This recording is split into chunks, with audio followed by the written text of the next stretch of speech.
Bonjour tout le monde, c'est Maxhammer. Aujourd'hui, on se retrouve pour une nouvelle vidéo. Alors, je vais vous raconter une histoire qui va être soit vraie, soit fausse. Et le but, vous devez deviner du coup que c'est une histoire vraie ou fausse, logique. Alors, je vais faire un petit mélange entre Hugo Posé et Max Sky. Je raconterai des histoires d'horreur, de tueurs ou de trucs comme ça. Et je vais en dire une seule du coup, ou deux ou trois ou quatre, ou voilà. Et le principe, vous devez deviner si c'est une vraie histoire ou une fausse. Voilà, donc je vais pas expliquer le concept plus longtemps. On commence avec la première histoire. Première histoire, c'est l'histoire d'un meurtrier, voilà. Et ce meurtrier s'appelait Ted Bundy, voilà. C'est un tueur en série. Voilà, donc normal, un tueur en série. Bon, normal, je dis ça, mais non, pas normal du coup. C'est un tueur en série qui ressemblait à ça. Il a kidnappé des gens, voilà. Donc voilà, pas très bon délire le Ted Bundy là. Enfin, Bundy, voilà. Ouais. Il est pas très bon délire, voilà. Il était aussi violeur et nécrophile. Donc voilà, quand il te kidnappait, il était pas là pour t'offrir de la barbe à papa en fait. Non, c'était pas son truc. Il était dans d'autres bails lui. Et bah le truc c'est que il a quand même kidnappé et tué 30 femmes, le mec. Il est taré dans la vie. 30 femmes, c'est beaucoup, 30. C'est compter jusqu'à 30. 1, 2, 3, 4, 5, 6, 7, 8, 9, ouais, beaucoup, quoi. Et le mec, en plus, il... il a aussi violé ses femmes. Et après, le gars, il est toujours plus fou, hein. Après avoir violé, il est tue pour les revioler. Et ouais, le mec, il est taré dans sa vie, là. Il... Ouais. Et, bien sûr, il pouvait pas... comme si il s'en sortir après avoir fait ça à 30 femmes. Donc, voilà. Et il est quand même... eu un terrible destin. Il est passé à la chaise électrique en 1989. Alors qu'il n'avait que 42 ans. Voilà. Du coup, c'était la première histoire. Est-ce qu'elle était vraie ou fausse? À vous de deviner. Deuxième histoire.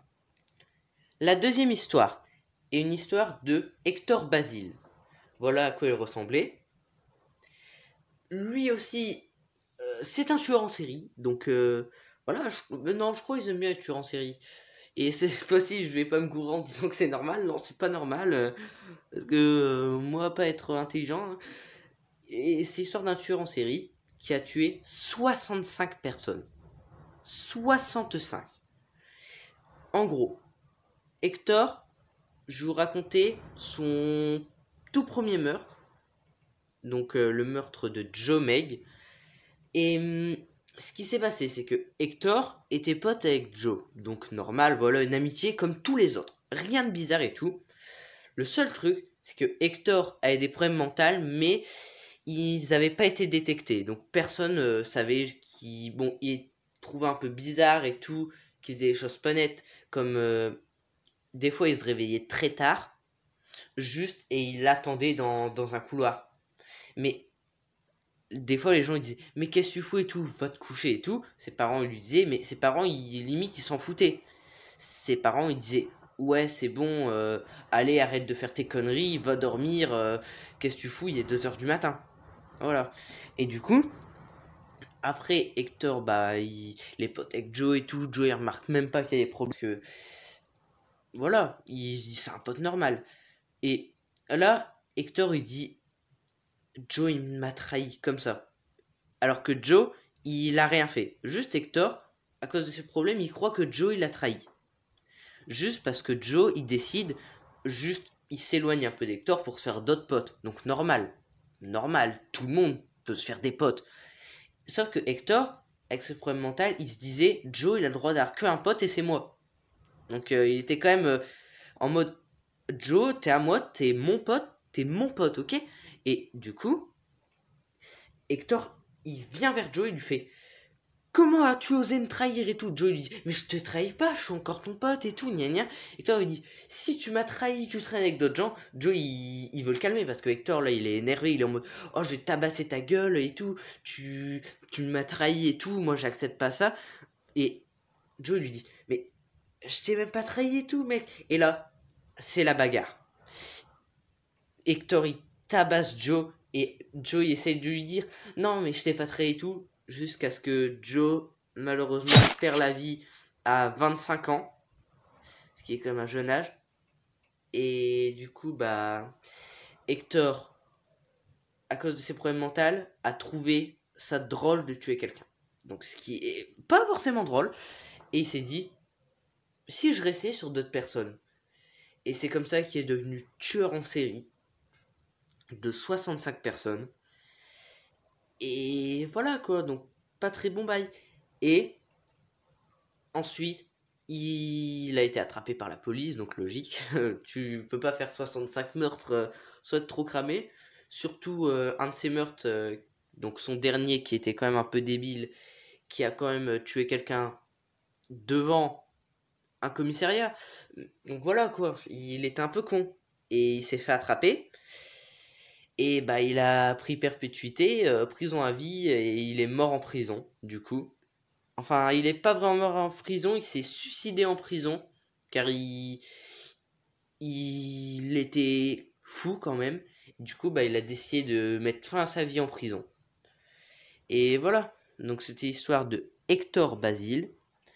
Et maintenant, passons à la troisième et dernière histoire. Troisième et dernière histoire, ça commence. Et la troisième histoire, du coup, que j'ai déjà dit, du coup, qui est l'histoire de Mick. Attendez, son nom dur à prononcer. Mick Philpott Polygame. Voilà. Alors, son nom, faut. Si la prononciation elle était nulle dit. Enfin, nulle dit. Oh, faut que j'apprenne à parler français au passage. Alors, c'est l'histoire de Mick Philpott Polygame, qui est père de famille. Il ressemblait à ceci. Et il a fait quelque chose, il a tué 6 personnes, mais pas 6 personnes au pif, des personnes de son entourage. Vous allez dire: oh là là, le gars là, il est père de famille, tue 6 personnes de son entourage, et les 6 personnes qu'il a tuées, c'est 6 de ses enfants. 6. Il a tué 6 de ses enfants. Complètement taré, lui. Et déjà, à la base, essayez de deviner le nombre d'enfants qu'il y avait.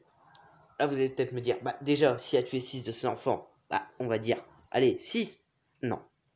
Là, vous allez me dire, peut-être 7, 8. Non, toujours plus. Vous dire: bon, allez, 10 sans abuser. Non, non, toujours pas. Vous êtes quand même loin. Là, vous allez me dire: là, t'abuses, hein, il y en a adopté. Et là, bah, vous allez dire: allez, 14, 15. Non, il en avait 17. 17 enfants. Beaucoup quand même. Et tu es 6 de ses enfants sur 17. Lui, après, il a pris prison pendant très longtemps, même peut-être perpétuité. Et voilà quoi. Et ça s'est passé en mai 2012. Donc quand même, mai 2012, 10 ans auparavant. Donc quand même, 10 ans avant, c'est loin, mais c'est pas loin. Donc voilà. Donc, je vous ai dit les 3 histoires. 2 sont vraies et une est fausse. Essayez de deviner laquelle est fausse. Sur ce, c'est Maxhammer. Bye tout le monde!